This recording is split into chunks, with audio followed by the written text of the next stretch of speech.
Good morning, कैसे हैं आप लोग। आज आप लोगों का एक नया सब्जेक्ट शुरू कर रहे हैं, इकोनॉमी, जो कि मोस्टली बच्चों को टफ लगता है, लेकिन ये बहुत इजी सब्जेक्ट है, छोटा सब्जेक्ट है और इंटरेस्टिंग सब्जेक्ट है। अगर आप इसको समझेंगे तो बहुत आसान है, इसमें कुछ भी नहीं रखना है। ये आपके दैनिक जीवन से संबंधित है, जिसको आप डेली जीते हैं, लेकिन इसको समझना बहुत जरूरी है। अगर एक बार समझ में आ जाएगा तो इसको आपको रखना नहीं पड़ेगा, तो बहुत आसानी से आप इसको सॉल्व भी कर लेंगे और आपको बिल्कुल बोरियत भी महसूस नहीं होगा। तो आज एक नया सब्जेक्ट शुरू कर रहे हैं, आई होप आप लोगों को पसंद आएगा और आप लोगों का प्यार और सहयोग ऐसे ही मिलता रहेगा। तो आज के सब्जेक्ट की शुरुआत करते हैं इकोनॉमी। और जो सब्जेक्ट है इकोनॉमी, इसमें अर्थशास्त्र और अर्थव्यवस्था है। अर्थशास्त्र और अर्थव्यवस्था में अंतर होता है, बहुत ज्यादा नहीं, बहुत माइनर सा अंतर है अर्थशास्त्र और अर्थव्यवस्था में। आज इसको जानेंगे कि क्या अंतर होता है अर्थशास्त्र में और अंतर में।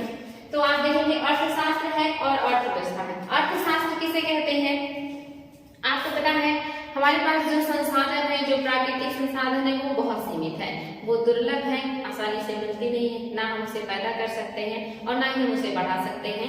तो जो आपके पास असीमित जरूरतें हैं, आप उन सीमित संसाधनों से या उन दुर्लभ संसाधनों से अपनी उस असीमित जो है जरूरतों को कैसे पूरा करते हैं, इसी का अध्ययन हम अर्थशास्त्र में करते हैं। यानी कि सबसे बहुत छोटे से या कहीं के सिंपल भाषा में कि जो है सीमित और दुर्लभ संसाधनों के माध्यम से या उनके द्वारा अपनी असीमित जरूरतों को इंसान कैसे पूरा करता है, इसका अध्ययन हम अर्थशास्त्र में करते हैं। या ये कह सकते हैं कि सेवा और वस्तुओं के उत्पादन, उपभोग और वितरण का अध्ययन हम अर्थशास्त्र में करते हैं। और अर्थव्यवस्था में इन्हीं चीजों का हम व्यवहारिक अध्ययन करते हैं। तो पहले अर्थशास्त्र को समझेंगे। अर्थशास्त्र को दो भागों में बांटा गया है, एक व्यष्टि और एक समष्टि, क्योंकि एक ब्रॉड एरिया है अर्थशास्त्र, तो इसको सूक्ष्म और बृहद में बांटा गया है, व्यष्टि और समष्टि में। तो आप देख सकते हैं व्यष्टि अर्थशास्त्र, इसको सूक्ष्म अर्थशास्त्र भी कहते हैं, सूक्ष्म अर्थशास्त्र। और जो आपका समष्टि अर्थशास्त्र है, इसको बृहद अर्थशास्त्र कहते हैं, अर्थशास्त्र कहते हैं। यानी कि बृहद है और ये सूक्ष्म अर्थशास्त्र है। सूक्ष्म अर्थशास्त्र में क्या होता है, तो इसमें आप देखेंगे सूक्ष्म में सबसे छोटी इकाई को लिया जाता है अर्थशास्त्र की, या आर्थिक क्षेत्र के सबसे न्यूनतम इकाई को या सबसे छोटी इकाई को लेते हैं। और सबसे छोटी इकाई में क्या आता है, एक व्यक्ति, एक उपभोक्ता, एक बाजार, एक फर्म और एक उद्योग आता है। और जब इसको समष्टि में पढ़ेंगे तो इसको सबसे हाईएस्ट इकाई को लेंगे, यानी कि जो पूरे देश की जनता के लिए मौद्रिक नीति बनती है, राजकोषीय नीति बनती है, जो रोजगार सृजन किए जाते हैं, जो मुद्रास्फीति होता है, मुद्रा अस्फीति होता है, यानी कि पूरे देश के लिए जो चीजें होती हैं, बनाई जाती हैं, जो घटित होती हैं राष्ट्रीय स्तर पे, वो आपके समष्टि में आएगा। और जो सबसे सूक्ष्मतम इकाई है, उसका जो अध्ययन करते हैं, वो हम व्यष्टि अर्थशास्त्र में करते हैं। तो व्यष्टि अर्थशास्त्र में आप देखेंगे एक व्यक्ति या एक उत्पादक भी कह सकते हैं, एक उत्पादक, एक उपभोक्ता,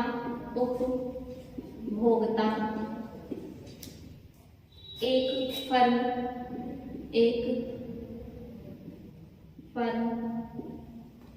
एक उद्योग, एक बाजार। एक उत्पादक, एक उपभोक्ता, एक फर्म, एक उद्योग और एक बाजार, ये जो होते हैं, ये आप देखेंगे व्यष्टि अर्थशास्त्र के अंतर्गत हम इन्हीं को अध्ययन करते हैं। यानी कि अगर हम एक उत्पादक को ले लें, तो एक जो उत्पादक होगा वो उत्पादन क्यों करता है, जब डिमांड होता है, जब जरूरत होती है, जब मार्केट में उसकी मांग बढ़ती है, तो उत्पादक जो होता है उत्पादन करता है। एक जो उत्पादक होगा वो किस आधार पर उत्पादन करेगा, तो कैसे सामानों की जरूरत है, यानी कि डिमांड के अकॉर्डिंग, कितनी ज्यादा मात्रा में जरूरत है, यानी कि क्वांटिटी के अकॉर्डिंग, और उस उत्पादन और उस वितरण के बाद उसको ज्यादा से ज्यादा लाभ हो, इस बात का वो हमेशा ध्यान रखता है। यानी कि उत्पादक जो होगा वो वस्तुओं का डिमांड के अकॉर्डिंग, यानी कि जरूरत के अकॉर्डिंग उत्पादन करेगा, जरूरत के अकॉर्डिंग मात्रा में उत्पादन करेगा और उससे ज्यादा से ज्यादा लाभ प्राप्त करने की कोशिश करेगा, वो क्या हो जाएगा, उत्पादक हो जाएगा। उपभोक्ता कौन है, जो इन सारे संसाधनों का उपयोग करता है। और उसको उपयोग कैसे करता है, यानी कि जो उसका इनकम है, जो उसके पास पूंजी है, उसे वो अलग अलग मदों में या अलग अलग क्षेत्रों में लगाता है। और अलग अलग क्षेत्रों में लगाने के बाद यानी कि अपने काम को कंप्लीट करने के बाद उसे जो संतुष्टि होती है, जो उसको जो खुशी मिलती है, उसको उपभोक्ता सिद्धांत के अंदर पढ़ते हैं। यानी कि एक हो गया उत्पादक जो है, आपने इसको देखा उत्पादक सिद्धांत, और दूसरा उपभोक्ता सिद्धांत, और इसमें एक और भी आता है मूल्य सिद्धांत। उपभोक्ता, उत्पादक और मूल्य सिद्धांत, इसको थोड़ा अच्छे से समझ लीजिएगा। पहला है उत्पादक सिद्धांत, दूसरा है उपभोक्ता सिद्धांत, और तीसरा है मूल्य सिद्धांत। तो उत्पादक सिद्धांत यानी कि सामान के डिमांड के अकॉर्डिंग जो इसकी मात्रा ये उत्पादन करेगा और ज्यादा से ज्यादा लाभ प्राप्त करने की कोशिश करेगा, इसको हम उत्पादक सिद्धांत में पढ़ते हैं। उपभोक्ता सिद्धांत, एक व्यक्ति जो भी इसके पास पूंजी है, संसाधन है, उसका वो अलग अलग मदों में उपयोग करके जो संतुष्टि पाता है, उसका जो अध्ययन करते हैं वो हम उपभोक्ता सिद्धांत में करते हैं। मूल्य सिद्धांत बहुत इंपॉर्टेंट होता है। इसमें ये निष्कर्ष निकाला जाता है या अनुमान मतलब निकाला जाता है कि मूल्य जो है वो किस हिसाब से निर्धारित किया जाए, वस्तुओं का किस हिसाब से मार्केट के जो मूल्य है वो निर्धारित होने चाहिए, वो जो सिद्धांत होता है वो मूल्य सिद्धांत होता है। तो ये जो 3 सिद्धांत है ये घटक है आपके व्यष्टि अर्थशास्त्र के। व्यष्टि अर्थशास्त्र में आप देख रहे हैं उपभोक्ता, उत्पादक, ये सारी चीजें हैं, तो यही का अध्ययन हम इन्हीं के घटक है आपके उत्पादक सिद्धांत, उपभोक्ता सिद्धांत और मूल्य सिद्धांत आपके व्यष्टि अर्थशास्त्र के अंतर्गत आएगा। जो आपका समष्टि अर्थशास्त्र है, इसमें मैंने आपको बताया कि जो आपका समष्टि अर्थशास्त्र है, इसमें देखिए राजकोषीय नीति आएगा, और इसके अलावा मौद्रिक नीति आएगा, रोजगार स्तर का सृजन आएगा, भुगतान संतुलन आएगा, सरकारी बजट आएगा। इसके अलावा जितने भी बृहद स्तर की कार्यवाही किए जाएंगे वो सारे आपके समष्टि अर्थशास्त्र के अंतर्गत आएंगे, और यही इसके घटक हैं। यानी कि राजकोषीय नीति कैसी बननी चाहिए, मौद्रिक नीति वो कैसे डिसाइड हो कि मतलब अच्छे से चले, रोजगार सृजन का स्तर कैसा होना चाहिए, भुगतान संतुलन कैसे व्यवस्थित होना चाहिए। तो भुगतान संतुलन क्या होता है, एक होता है भुगतान संतुलन और एक होता है व्यापार संतुलन। भुगतान संतुलन ये होता है कि जब वस्तुओं और सेवाओं का जो हम आयात निर्यात करते हैं, उसमें जब हमारा निर्यात जो होता है वो आयात से ज्यादा होता है, तो उसे कहते हैं भुगतान संतुलन। यानी कि वस्तुओं और सेवाओं का निर्यात आयात से ज्यादा हो तो भुगतान संतुलन, और वस्तुओं का निर्यात आयात से ज्यादा हो तो उसे कहते हैं व्यापार संतुलन। यानी कि भुगतान में आपकी वस्तुएं और सेवाएं दोनों आएंगी और व्यापार में आपकी सिर्फ वस्तुएं आएंगी। तो भुगतान और व्यापार संतुलन, ये सारी चीजें हम समष्टि अर्थशास्त्र में पढ़ते हैं। तो आई थिंक आप लोग क्लियर हो गया होगा। जो व्यष्टि अर्थशास्त्र है, इसमें देखिए उपभोक्ता व्यवहार सिद्धांत है, उत्पादक व्यवहार सिद्धांत है, और कीमत व्यवहार मतलब कीमत सिद्धांत है, जिसमें हम सिंगली या छोटे छोटे बिंदुओं की स्टडी करते हैं। इसमें देखिए ये सारी चीजें आएंगी, एक उत्पादक, एक उपभोक्ता, एक फर्म, एक उद्योग और एक बाजार। समष्टि अर्थशास्त्र में सारे जो है बृहद स्तर की नीतियां, सारे जितने भी कार्य किए जाते हैं राष्ट्रीय स्तर की, वो सारी चीजें आती हैं समष्टि अर्थशास्त्र में। अब हम आगे बढ़ेंगे। जो आपका अर्थशास्त्र है, इसको हम अलग क्षेत्रों में बांट करके पढ़ते हैं। अर्थशास्त्र का जो है ये दो हो गया, 2 क्षेत्रों में हमने बांट के पढ़ा, आपका सूक्ष्म और बृहद या व्यष्टि और समष्टि। अब अर्थव्यवस्था में आ जाते हैं। तो अर्थव्यवस्था किसे कहते हैं? अर्थव्यवस्था मैंने आपको बताया कि ये जो घटक है, यानी कि उपभोक्ता, उत्पादक और मूल्य नीति, इसी का हम जब व्यवहारिक अध्ययन करते हैं तब वो आपका आ जाता है अर्थव्यवस्था में। यानी किसी का व्यवस्थित स्वरूप होता है, अर्थशास्त्र का व्यवस्थित स्वरूप जो होता है वो आपका अर्थव्यवस्था हो जाता है। उसमें हम अध्ययन के लिए इसको 3 भागों में बांटते हैं, प्राथमिक, द्वितीयक और तृतीयक। 3 क्षेत्रों में बांट करके हम उसका व्यवहारिक अध्ययन करते हैं कि कैसे उत्पादन, कैसे चीजें बनती हैं, कैसे उनका निर्माण होता है और कैसे वितरण होता है। ये सारी चीजें जो है आपकी अर्थव्यवस्था में आ जाएंगी। अर्थव्यवस्था में प्राथमिक, द्वितीयक, तृतीयक क्षेत्र है। आप देख सकते हैं कि प्राथमिक क्षेत्र में क्या आएंगे, द्वितीयक में क्या आएंगे। प्राथमिक क्षेत्र किसे कहते हैं? प्राथमिक क्षेत्र कृषि, वानिकी, मत्स्य, और इसके अलावा आप देखेंगे कृषि आएगा, वानिकी आएगा, मत्स्य आएगा, खनन और उत्खनन आता है। उत्खनन जाता है। यानी कि उत्खनन क्या होता है, खनन क्या होता है, माइनर सा अंतर पहले वीडियोस में बता भी चुकी हूँ कि जो खनन होता है ये डीप खुदाई होता है या गहरा खनन होता है, गहरी खुदाई की जाती है। और जो उत्खनन होते हैं ये उथली खुदाई मतलब जो है खुदाई की जाती है, ये बहुत गहरा नहीं होता है, इसको उत्खनन कहते हैं। तो खनन और उत्खनन दोनों का उपयोग करके हम जमीन के अंदर से या धरती के अंदर से अपने लिए प्राकृतिक संसाधनों को उत्पादित करते हैं या प्राप्त करते हैं। तो जो प्राथमिक क्षेत्र है आप इसमें देख रहे हैं, कृषि है, वानिकी है, मत्स्य है, खनन उत्खनन है, ये सारी चीजें। इसके अलावा आप इसमें देखेंगे डेयरी उद्योग भी आता है, जो आपका डेयरी या पशुपालन है, पशुपालन और डेयरी उद्योग जिसको कहते हैं, ये भी आपके कृषि यानी कि प्राथमिक उद्योग में आएगा। जो कृषि है ये नेचुरली हमें प्राप्त होता है। जो आप देखेंगे मत्स्य पालन है, ये भी हमें प्राकृतिक रूप से संसाधन प्राप्त होते हैं। जो आप देखेंगे पशुओं के द्वारा उत्पाद प्राप्त होते हैं, ये भी प्राथमिक उत्पाद होते हैं। और प्राथमिक उत्पाद को कृषिगत उत्पाद के नाम से भी जाना जाता है, या प्राथमिक जो क्षेत्र है इसका एक नाम कृषिगत क्षेत्र भी कहते हैं, क्योंकि मोस्टली यहाँ पे जो है वो चीजें नेचुरली प्राप्त की जाती है, तो इसे कृषिगत क्षेत्र भी कहते हैं। यहाँ की जो चीजें होती हैं इसे कच्चा माल कहा जाता है, यानी कि प्राकृतिक रूप से हमें कच्चा माल मिलता है।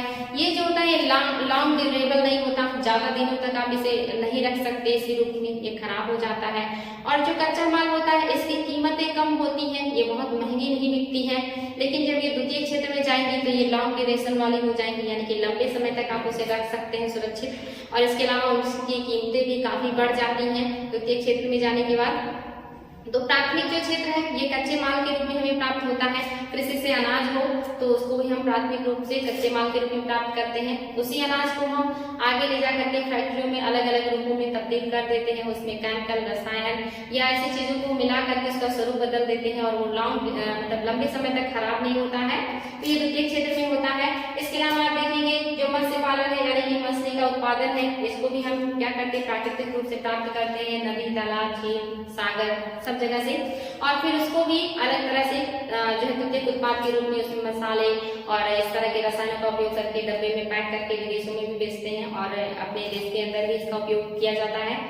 इसके अलावा आप दूध का देखते हैं, बहुत सारे उत्पाद होते हैं, मिठाई बनते हैं, और इसके अलावा आप देखेंगे मक्खन, घी और पनीर, बहुत सारे उत्पाद होते हैं दूध के।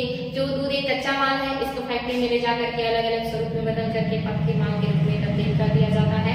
इसके अलावा आप देखेंगे वानिकी, यानी कि जहाँ से आपको फ्रूट, फल प्राप्त होते हैं। इन फलों का जो है जैम, जेली, मुरब्बा, जूस, अचार, बहुत सारी चीज बनाई जाती हैं। उसमें भी अलग अलग चीजों का उपयोग करके, मसालों का उपयोग करके उसका अलग टेस्ट, अलग फ्लेवर में उसको बदलते हैं, और उसके लंबे टाइम तक सुरक्षित रखने के लिए बहुत सारी चीजों का उपयोग करके उसका आयात निर्यात करते हैं, और उससे अच्छा खासा पैसा प्राप्त करते हैं। यह आपका द्वितीय क्षेत्र में आ जाएगा। इसके अलावा खनन उत्खनन, ये भी आपको पता होना चाहिए कि धरती के अंदर से या जमीन के अंदर से जो भी चीजें प्राप्त होती हैं ये प्राथमिक क्षेत्र में रखा जाता है। चाहे वो कोयले हों, अलग अलग क्वालिटी के कोयले भी होते हैं, लोहे हो, इनका भी क्वालिटी होता है, अभ्रक हो, सोना हो, चांदी हो, तांबा हो, हीरा हो, या फिर क्रूड ऑयल हो, ये सारी चीजें जो है सब कच्चे माल के रूप में होती हैं। इन्हें हम फैक्ट्री में या उद्योग धंधों में ले जा करके इनका फिल्टर करते हैं, इनका प्रसंस्करण करते हैं, इनके रूपों में जो है बदलाव लाते हैं। प्राकृतिक गैस भी आपको जो है जमीन के अंदर से नेचुरली प्राप्त होता है, ये भी प्राथमिक उत्पाद है। इसको भी हम अलग अलग जो है प्रोटीन जो है इतनी सारी चीजें पाई जाती हैं। इसी से आप देखते हैं एलपीजी जो है गैस बनता है। इसके अलावा सीएनजी बनता है। एलपीजी में मरकैप्टन ब्यूटेन करके एक पदार्थ मिलाया जाता है, जिससे उसका स्मेल आता है, लीक होने पे पता चलता है कि गैस जो है वो लीक हो रहा है। तो ये सारी चीजें आपकी प्राथमिक क्षेत्र के उत्पाद है। इन्हीं को जब हम द्वितीय क्षेत्र में लेके जाएंगे तो द्वितीय क्षेत्र या कहेंगे आप क्षेत्र हो जाएगा। द्वितीय क्षेत्र को औद्योगिक क्षेत्र भी कहते हैं, औद्योगिक क्षेत्र भी कहते हैं, क्योंकि जो द्वितीय उत्पाद होता है वो हम उद्योग धंधों में ले जाकर के, फैक्ट्री में ले जाकर के उसके स्वरूप में परिवर्तन करते हैं, इसीलिए इसको औद्योगिक क्षेत्र कहा जाता है। वही प्राथमिक कच्चा माल जो हमें नेचुरली प्राप्त होता है उसी को हम द्वितीय क्षेत्र में ले जाकर के या उद्योग धंधों में ले जाकर के इसका स्वरूप बदल देते हैं। जैसे कपास से हम रेशे बना करके कपड़ा बना लेते हैं, फ्रूट से हम जो है बहुत सारे उत्पाद बना लेते हैं, जो आपके दूध है उसका भी परिवर्तन करके बहुत सारी चीजें बनाते हैं, जो जमीन के अंदर से आयात मिलते हैं इनका भी हम स्वरूप बदल करके इनको काफी जो है महंगी कीमत का बना लेते हैं, यानी कि जो एक तरीके से कहिए काफी लंबे टाइम तक चलते ही हैं, इनका दाम भी या कहिए मूल्य भी काफी वृद्धि हो जाता है द्वितीय क्षेत्र में और प्राथमिक में वो काफी सस्ते मिलते हैं। तो यहाँ का द्वितीय क्षेत्र हो गया, इसमें आप देख रहे हैं विनिर्माण, निर्माण, गैस, जल, विद्युत आपूर्ति, ये सब आपके द्वितीय क्षेत्र में आ जाएंगे। विनिर्माण और निर्माण में थोड़ा सा अंतर होता है। जो विनिर्माण और निर्माण क्या है, तो निर्माण ऐसी चीजें होती है जिनका आप ये दोनों चीजें स्वरूप बदल देने वाली चीजें हैं, यानी कि निर्माण में भी हम एक नया स्ट्रक्चर तैयार करते हैं और विनिर्माण में भी हम कच्चे माल से एक नया स्ट्रक्चर तैयार करते हैं। लेकिन निर्माण में अंतर है। निर्माण जो है मोस्टली स्थापत्य को कहा जाता है, यानी कि जो भवन हो गया, रोड हो गई, जो आपके पुल होते हैं, ये सारी चीजें आपके निर्माण में आएंगी। या और भी शॉर्ट फॉर्म में समझाएं तो ऐसी चीजें या ऐसे उत्पाद जो हम जिसमें कच्चा माल लगाते हैं और जब कुछ टाइम के बाद हम उसे जो है तोड़ते हैं तो वापस हमें कच्चा माल प्राप्त हो जाता है, या जो माल है उसमें जो हम लगाते हैं वो वापस प्राप्त हो जाता है। जैसे घर है, घर में हमने जो है मिट्टी से ईंट बना करके लगाया, लेकिन बहुत दिनों बाद जब मकान पुराना हो जाता है और घर को तोड़ते हैं तो ईंट हमें वापस प्राप्त हो जाता है। अगर हम पुल बनाते हैं और उसमें लोहे का जो है सरिया लगाते हैं या दूसरी चीजें लगाते हैं तो वो भी हमें वापस प्राप्त हो जाते हैं। हालांकि उसमें क्षरण होता है, घिसावट होती है, उसकी क्वांटिटी कम हो जाती है, लेकिन वो चीजें हम प्राप्त कर सकते हैं। यानी कि जिन चीजों का स्वरूप बदलने के बाद फिर हम उसी स्वरूप में कुछ टाइम के बाद प्राप्त कर लें, वो आपका निर्माण हो जाएगा। लेकिन विनिर्माण में क्या होता है कि अगर आपने एक बार स्वरूप परिवर्तित कर दिया तो आप वापस उस स्वरूप में उसको प्राप्त नहीं कर सकते। जैसे कपड़े होते हैं, उनके रेशे बहुत महीन होते हैं, उनसे कपड़े की बुनाई तो हो जाती है, लेकिन अगर आप उसे वापस सोचे कि आप उसे कपड़े के रूप में प्राप्त कर लेंगे तो ये मुमकिन नहीं है। खाने पीने की चीजें उनको आप खाने लायक बना देते हैं, रूप बदल देते हैं, लेकिन वापस उन्हें कच्चा माल में तब्दील करना चाहें या प्राप्त करना चाहें तो नहीं प्राप्त हो सकती। यानी कि ऐसी चीजें जिसको आप स्वरूप बदलने के बाद वो वापस ना प्राप्त हो। साइंस में आप भौतिक परिवर्तन और रासायनिक परिवर्तन भी देखते हैं। भौतिक परिवर्तन वो परिवर्तन है जिनका स्वरूप बदलने के बाद एज इट इज उसी रूप में प्राप्त कर लेते हैं। जैसे जल को हम बर्फ के रूप में तब्दील करते हैं और वापस बर्फ को पिघला करके हम जल को प्राप्त कर लेते हैं, ये भौतिक परिवर्तन है। लेकिन दूध को अगर दही बना दिया जाता है तो वापस हम दूध को प्राप्त नहीं कर सकते हैं, तो इसको हम रासायनिक परिवर्तन कहते हैं। ऐसे ही आपका इकोनॉमी में भी है। विनिर्माण में स्वरूप को बदल करके जो हम लगाते हैं निर्माण में उसको हम वापस प्राप्त कर सकते हैं। यानी कि निर्माण में अगर हम कोई चीज लगाते हैं तो वापस प्राप्त कर सकते हैं, लेकिन अगर विनिर्माण कर देते हैं किसी चीज का तो आप उसको वापस प्राप्त नहीं कर सकते हैं। ये मामूली सा अंतर है, लेकिन बहुत इंपॉर्टेंट है कि आप लोगों को क्लियर होना चाहिए। इसके अलावा आप देख रहे हैं यहाँ पे गैस, जल और विद्युत आपूर्ति, ये सारी चीजें भी आपकी द्वितीय क्षेत्र में आती हैं। जो गैस है ये जो प्राकृतिक रूप से प्राप्त होते हैं तो कच्चे माल के रूप में होते हैं, लेकिन इनको फैक्ट्री में ले जाकर के सीएनजी के रूप में, एलपीजी के रूप में तब्दील करके लोगों के बीच इसको पहुंचाया जाता है, तो ये क्या हो जाएगा, द्वितीय उत्पाद हो जाएगा। जो जल है ये प्राकृतिक उत्पाद है, लेकिन हम उससे विद्युत उत्पादन कर लेते हैं तो ये आपका द्वितीय क्षेत्र में आ जाता है, तो विद्युत आपूर्ति भी आ जाएगा। तो यहाँ का हो गया द्वितीय। तृतीय क्षेत्र क्या है, तृतीय क्षेत्र में सेवाएं आती हैं, यानी कि जो प्राथमिक और द्वितीय क्षेत्र के जो उत्पाद होते हैं यही जब उपभोक्ता तक जो पहुंचाने का काम करता है वो तृतीय क्षेत्र हो जाता है। जैसे आप उसमें ले सकते हैं परिवहन ले सकते हैं, उसमें जल, थल, वायु तीनों परिवहन आ जाएंगे। इसके अलावा आप इसमें बैंकिंग ले सकते हैं, बीमा ले सकते हैं, ये भी हमें सेवाएं प्रदान करते हैं, हमें समय समय पे पैसे उपलब्ध कराते हैं, या हमारे पास ज्यादा होता है तो हम उसे बैंकों में सुरक्षित जमा भी कर देते हैं। बैंक के अलावा आप देखेंगे होटल हो गए, रेस्टोरेंट हो गए, ये आपको भोजन और ठहरने की सुविधा प्रोवाइड करते हैं। संचार जो आजकल सबसे तेजी से बढ़ रहा है, अंतरिक्ष प्रौद्योगिकी या संचार जिसके माध्यम से आज मैं आपसे जुड़ी हुई और आप लोग मुझसे जुड़े हैं, तो ये भी आपका तृतीय क्षेत्र में आएगा। शिक्षा ये भी आपका तृतीय है। इसके अलावा चिकित्सा हो गए, यानी कि जितनी भी सेवाएं आपको मिलती हैं वो तृतीय क्षेत्र में आएंगी। और इसको और भी शॉर्ट में कहेंगे तो प्राथमिक और द्वितीय क्षेत्रों के उत्पादों तक जो उत्पादों को जो उपभोक्ता तक पहुंचा दे वो आपका सेवा क्षेत्र है या वो आपका तृतीय क्षेत्र है। तो आगे बढ़ेंगे इसी पे आप देखेंगे। इसके अलावा तृतीय क्षेत्र में आपने देखा लोक प्रशासन भी आता है, यानी कि जितनी भी सेवाएं होती हैं, पुलिस व्यवस्था, ये सारी चीजें आपके तृतीय क्षेत्र में आ गए। चतुर्थ क्षेत्र ये जो है ये अलग से नहीं है, ये इसी तृतीय क्षेत्र का ही उन्नत स्वरूप है। इसमें खास करके सूचना प्रौद्योगिकी को लिया जाता है। आज का सूचना प्रौद्योगिकी का जो क्षेत्र है काफी बढ़ रहा है, इसमें काफी जो है डिमांड बढ़ रहा है इसका, या लोग इसको ज्यादा जो है आजकल उपयोग में ला रहे हैं। तो आपका जो सूचना प्रौद्योगिकी है यानी कि सूचनाओं को प्राप्त करना, उसका संग्रहण करना, उसमें विश्लेषण करना, इसमें जो है उन्नत किस्म की टेक्नोलॉजी आती है, उन्नत किस्म के लोग आते हैं, प्रबंधन का काम करते हैं लोग, शोध भी करते हैं, और जो है जैसे सॉफ्टवेयर इंजीनियर हो गए, नई नई जो चीजें बना रहे हैं सूचना प्रौद्योगिकी में अपना योगदान दे रहे हैं, ये सारी चीजें आपकी जो है चतुर्थ क्षेत्र में आ जाएंगी। यानी कि तृतीय जो सेवा क्षेत्र है उसी का एक उन्नत रूप है चतुर्थ क्षेत्र, और इसमें मोस्टली सूचना और प्रौद्योगिकी को लिया जाता है। ये आपका तृतीय चतुर्थ क्षेत्र में आ जाएगा। जो पांचवा है ये भी तृतीय का जो है उच्चतम या कहिए सबसे उन्नत किस्म का जो है क्षेत्र है। इसमें सबसे हाई लेवल की नॉलेज रखने वाले लोग आते हैं, बड़े बड़े वित्त प्रबंधक आते हैं, कानूनी सलाहकार आते हैं, बड़े बड़े जो वैज्ञानिक होते हैं, शोधकर्ता आते हैं, यानी कि अपने क्षेत्र में जो सबसे उच्च किस्म का नॉलेज रखते हो, अपने क्षेत्र के जो विशेषज्ञ हो, उनको चतुर्थ श्रेणी में रखा जाता है। और इसमें मोस्टली गोल्ड कॉलर जो वाले व्यक्ति आते हैं, गोल्ड कॉलर व्यक्ति आते हैं। कॉलर के भी बहुत होते हैं, जैसे व्हाइट कॉलर होता है, ब्लू कॉलर होता है, जो है इसके अलावा पिंक कॉलर भी होता है, ब्लू कॉलर भी होता है। ये सारे कॉलर्स के बारे में आगे बताएंगे आपको, लेकिन जो सबसे हाईएस्ट होता है गोल्ड कॉलर, ये जो रखने वाले क्वालिटी होते हैं ये आपके चतुर्थ क्षेत्र में आते हैं। अपने अपने क्षेत्र के विशेषज्ञ और सबसे उन्नत किस्म की या उच्च कोटि का नॉलेज रखने वाले होते हैं, वो आपके पंचम क्षेत्र में आते हैं। पंचम क्षेत्र में जो आते हैं वो सबसे उच्च कोटि की नॉलेज रखने वाले आते हैं, वो अपने क्षेत्र के विशेषज्ञ होते हैं, और वो जो है विश्व के लिए नई नई संभावनाओं का तलाश करते हैं। अपने अपने क्षेत्र में वो नई नई संभावनाओं की तलाश करते हैं, ये आपके पंचम क्षेत्र में आते हैं। तो यहाँ तक क्लियर होगा। जो आपका प्राथमिक क्षेत्र है ये आपका प्राकृतिक रूप से जो संसाधन प्राप्त है प्राथमिक में आते हैं। द्वितीय क्षेत्र में निर्माण और ये सारी चीजें आती हैं। तृतीय क्षेत्र में इन्हीं दोनों क्षेत्रों की सेवाओं को या चीजों को जो लोगों तक उपभोक्ता तक पहुंचाती है वो तृतीय क्षेत्र है।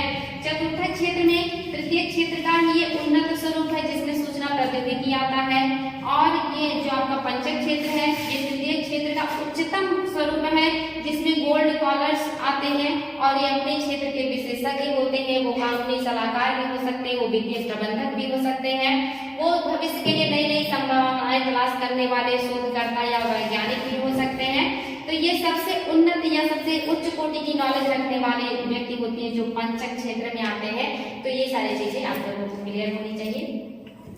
आगे बढ़ेंगे, आप यहाँ पे देख रहे हैं बच्चे, यहाँ पे लिखा है अर्थव्यवस्था का स्वरूप या वर्गीकरण। अर्थव्यवस्था का स्वरूप क्या है और उसको कितने भागों में बांटा गया है या किस आधार पे बांटा गया है, इस वर्गीकरण को भी हम देखेंगे। वीडियो थोड़ा लॉन्ग होगा लेकिन बहुत यूजफुल है, आप लोग इसको धैर्यपूर्वक समझेंगे तो आपको रटना कुछ भी नहीं है, सारी चीजें क्लियर हो जाएंगी। तो यहाँ पे आप देख सकते हैं अर्थव्यवस्था का स्वरूप या वर्गीकरण। इसमें जो पहला है राज्य सरकार की भूमिका के आधार पर, यानी कि ऐसी व्यवस्था जिसमें राज्य सरकार की भूमिका कैसी है, तो ये तीन तरह का है। आप इसमें देख सकते हैं पूंजीवादी अर्थव्यवस्था, समाजवादी अर्थव्यवस्था और मिश्रित अर्थव्यवस्था। इसमें सरकारों की भूमिका को देखा जाता है। जैसे पूंजीवादी जो अर्थव्यवस्था होती है इसमें जो पूंजी का निर्माण करता है वो निजी हाथों में होता है, या जो बाजार होता है, बाजार का प्रबंधन होता है वो निजी हाथों में होता है। निजी लोग डिसाइड करते हैं कि क्या उत्पादन करना है, कितना उत्पादन करना है और क्या मूल्य रखना है इसका, और ये मोस्टली जो है ज्यादातर अपने फायदे के लिए उत्पादन करते हैं। इसमें जनता का कल्याण नहीं होता है, बल्कि उत्पादन या ज्यादा से ज्यादा मूल्य या पैसे प्राप्त करने के लिए जो निजी वर्ग है या जो पूंजीपति वर्ग है वो उत्पादन करते हैं। यहाँ पे उपभोक्ता के हितों को नहीं बल्कि उपभोक्ता के डिमांड को ध्यान में रखा जाता है। यानी कि अगर कहीं पे मान लीजिए इंडिया में अगर पूंजीवादी होता है, या अमेरिका का उदाहरण लेते हैं, सबसे बड़ा पूंजीवादी देश है, वहां पे मान लीजिए अगर प्याज है वो 500 रुपए केजी हो जाते हैं तो वहां पे सरकार कुछ नहीं कर सकती है। जिसके पास पैसे होंगे वो 500 रुपए केजी खरीद करके प्याज खाएगा, और जिसके पास पैसे नहीं होंगे वो प्याज को ना खाए। गवर्नमेंट उसमें कोई हस्तक्षेप नहीं करती और इसको पूंजीवादी वर्ग ही डिसाइड करता है, या वहाँ पे पूंजीपतियों का प्रभुत्व होता है, मार्केट उनके हाथ में होता है। उत्पादन जो भी जैसा डिमांड होता है वैसा उत्पादन करते हैं और कीमत भी अपना ऊपर डिसाइड करते हैं, उनके ऊपर सरकार का कोई नियंत्रण नहीं होता है। इसको पूंजीवादी अर्थव्यवस्था कहते हैं, जहाँ पे सिर्फ पूंजी को वैल्यू किया जाता है, लोगों की भावनाओं को या लोगों की परेशानियों को नहीं ध्यान दिया जाता। ये पूंजीवादी अर्थव्यवस्था है जिसका अमेरिका सबसे बड़ा उदाहरण है। दूसरा जो है ये समाजवादी अर्थव्यवस्था है। इसमें जो संसाधन होते हैं उस पे पूरी तरीके से सरकार का नियंत्रण होता है, सारे लोग काम करते हैं और जो सरकार होती है, जो गवर्नमेंट होती है, वो सबको उनके जो है काम के अकॉर्डिंग सबको बराबर बराबर देती है। यानी कि सारे संसाधन पर गवर्नमेंट का अधिकार होगा और अपने पूरी प्रजा या पूरे जनता या पूरे नागरिकों को वो समान रूप से संसाधनों का वितरण करेगी, संसाधनों को प्रोवाइड कराएगी। इसको कहते हैं समाजवादी अर्थव्यवस्था। ये केंद्रीकृत अर्थव्यवस्था होती है, यानी कि सारी शक्तियां राज्य के या गवर्नमेंट के अंदर होती हैं और यहाँ पे जो है सारे लोगों को बराबर अधिकार मिलता है। और तीसरा जो है वो आपका मिश्रित अर्थव्यवस्था है। उसका उदाहरण आप भारत को ले सकते हैं, सबसे अच्छा उदाहरण है।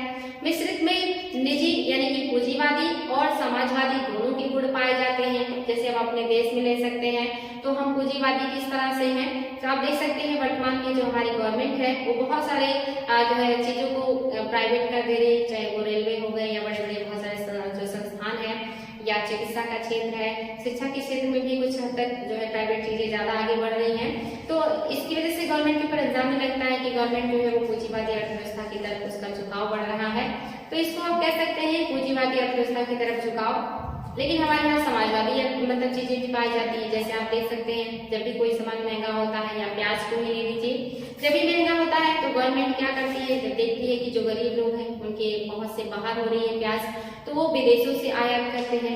स्थानीय स्तर पे जो उसको डंप करके रखे रहते हैं व्यापारी, उसको भी वो बाहर निकलवाती है, जिससे मार्केट में प्याज की आपूर्ति बढ़ती है और जो दाम है वो सस्ता हो जाता है।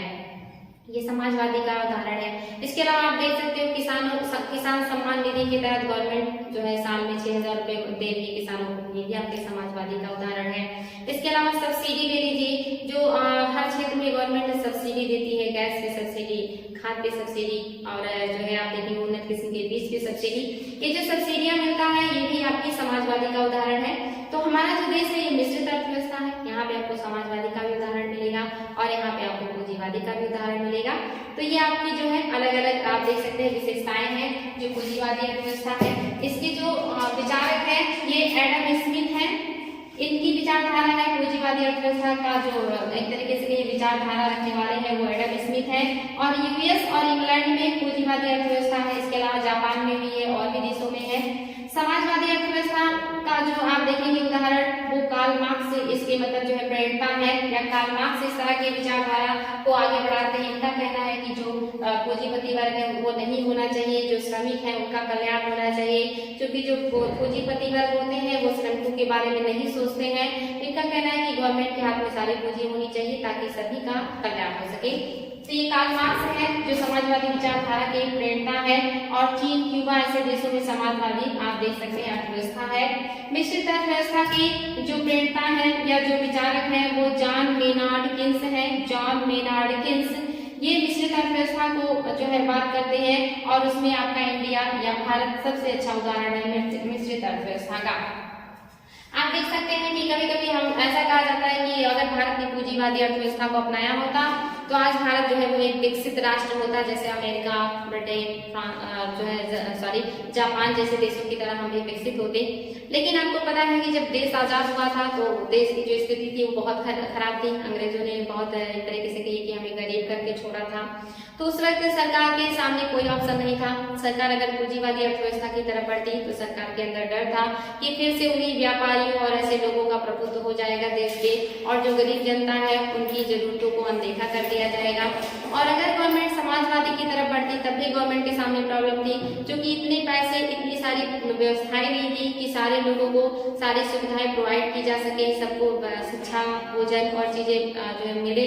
तो बहुत ज्यादा गरीबी होने की वजह से गवर्नमेंट ने मिश्रित अर्थव्यवस्था का रास्ता चुना कि जो पूंजीपति वर्ग है वो भी कार्य करेंगे और जो गवर्नमेंट है वो भी काम करेगी और दोनों मिल करके देश की परेशानी को दूर करेंगे। उस समय ऐसा सिचुएशन नहीं था कि हम किसी भी अर्थव्यवस्था की तरफ बढ़ते, इस वजह से हमने मिश्रित अर्थव्यवस्था को अपनाया था। तो आगे बढ़ेंगे। आपने देखा ये पूंजीवादी अर्थव्यवस्था, समाजवादी अर्थव्यवस्था और मिश्रित। आगे है विकास की विभिन्न अवस्थाओं के आधार पर, यानी कि जब विकास होता है तो कौन कौन सी अवस्थाएं आती हैं उसके आधार पर भी देशों को बांटा गया है विकसित, विकासशील और अल्प विकसित में। विकसित देश कौन से है उसका जो विश्व बैंक है वो डिफिनीशन देता है कि अगर किसी देश का जो जनता है वहां पे उच्च आय वर्ग में रखा जाता है विकसित देशों को,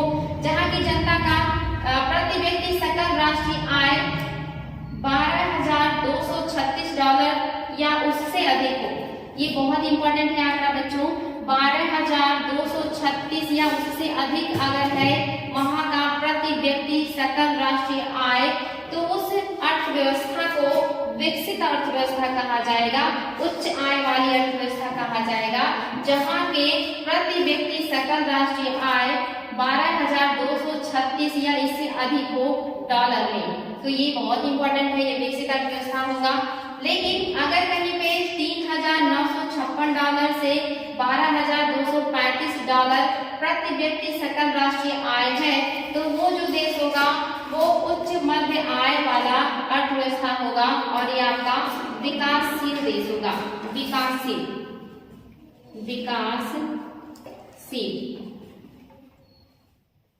विकासशील देशों को दो भागों में बांटा जाता है, एक निम्न मध्य आय वर्ग वाला अर्थव्यवस्था और दूसरा उच्च मध्य आय वर्ग वाला अवस्था। और ये जो है आपका ये विकसित का है, विकसित, और ये जो आपका है ये अल्प विकसित है, अल्प विकसित। ये अल्प विकसित है, ये विकासशील का है और ये विकसित का है। विकसित में 12,236 या इससे अधिक जो है डॉलर कमाने वाला प्रति व्यक्ति सकल राष्ट्रीय आय होना चाहिए। और विकासशील में दो भागों में है, उच्च मध्य आय वाला अर्थव्यवस्था जिसको आप चीन को ले सकते हैं। इसमें यहाँ पे प्रति व्यक्ति सकल राष्ट्रीय आय में $3,956 से 12,235 जो है इनकम अगर है व्यक्ति का, तो वो उच्च मध्य आय वर्ग वाला अर्थव्यवस्था का मतलब जो है व्यक्ति होगा और वो विकासशील देश में उच्च आय रखने वाला होगा। और विकासशील में निम्न मध्य आय वर्ग वाली अर्थव्यवस्था किसे कहेंगे, तो विकासशील निम्न मध्य आय वाली अर्थव्यवस्था में भारत आता है। यहाँ पे $1,006 से 3,955 प्रति व्यक्ति सकल राष्ट्रीय आय होना चाहिए। तो ये आपका निम्न मध्य आय वर्ग वाला होगा और ये भी विकासशील देश होगा। अल्प विकसित देश कौन होगा, इसे निम्न आय वर्ग अर्थव्यवस्था कहा गया है, निम्न आय वर्ग अर्थव्यवस्था। इसमें $1,005 या इससे भी कम होगा प्रति व्यक्ति सकल राष्ट्रीय आय, तो वो अल्प विकसित देश होगा।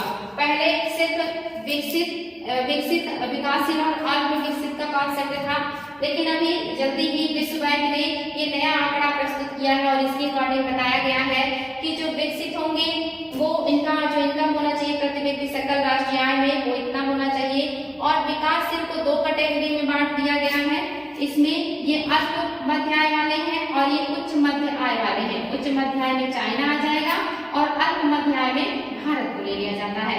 और ये आपका जो है ये अल्प बिल्कुल निम्न आय वाले हैं जिनको अल्प विकसित कहा जाता है। तो ये अब जो है विश्व बैंक ये आधार नहीं ले रहा है अल्प विकसित और विकासशील और विकसित का, बल्कि इस आधार को मानक बना रहा है। इसलिए बहुत ही इंपॉर्टेंट है कि निम्न आय वर्ग में कौन आएगा, निम्न मध्य आय वर्ग में कौन आएगा, उच्च मध्य आय वर्ग में कौन आएगा और उच्च आय वर्ग अर्थव्यवस्था में कौन आएगा। तो ये आंकड़ा विश्व बैंक ने नया जारी किया है जो कि बहुत इंपॉर्टेंट है, ये आप लोगों को बिल्कुल याद होना चाहिए। तो ये है, आप देख सकते हैं विकसित में अमेरिका, जापान जैसे देश है, विकासशील में भारत और श्रीलंका जैसा देश है, अल्प विकसित अर्थव्यवस्था में बुरुंडी और जाम्बिया जैसे देश आते हैं। और इनका ये आप देख सकते हैं, इस आंकड़े से आप कंपेयर करके जान सकते हैं कि अमेरिका इसमें आएगा, भारत जो है इस वाले में आएगा और सॉरी इस वाले में आएगा और चाइना एक वाले में आएगा। तो ये आप बहुत अच्छे से समझ सकते हैं। इसके अलावा जो विभिन्न क्षेत्रों की भूमिका के आधार पर जो है अर्थव्यवस्था को अलग अलग नाम दिया गया है। भूमिका मीन्स कृषि आधारित अर्थव्यवस्था, औद्योगिक अर्थव्यवस्था और सेवा अर्थव्यवस्था। ये क्या है, अगर किसी देश की अर्थव्यवस्था में जो जीडीपी है या सकल राष्ट्रीय आय है उसमें जो इनकम होता है या सकल राष्ट्रीय आय का 50% से ज्यादा कृषि से आता है और उसमें 50% से ज्यादा जो रोजगार मिलते हैं वो कृषि प्रोवाइड करती है, तो उसे कृषि पर आधारित अर्थव्यवस्था कहा जाएगा। यानी कि किसी भी देश में अगर वहाँ पे सकल राष्ट्रीय आय में 50% से ज्यादा जो आता है इनकम वो कृषि से आता है, रोजगार 50% से ज्यादा कृषि प्रोवाइड करती है, तो वो अर्थव्यवस्था कृषि आधारित अर्थव्यवस्था कहलाएगी।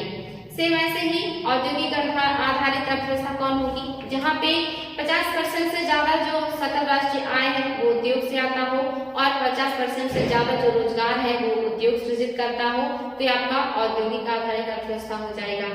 सेवा आधारित अर्थव्यवस्था, जहाँ पे सकल राष्ट्रीय आय का 50% से ज्यादा सेवा से आता हो और 50% से जो रोजगार है ज्यादा वो सेवा प्रोवाइड करता हो, तो उसको कहेंगे सेवा आधारित अर्थव्यवस्था।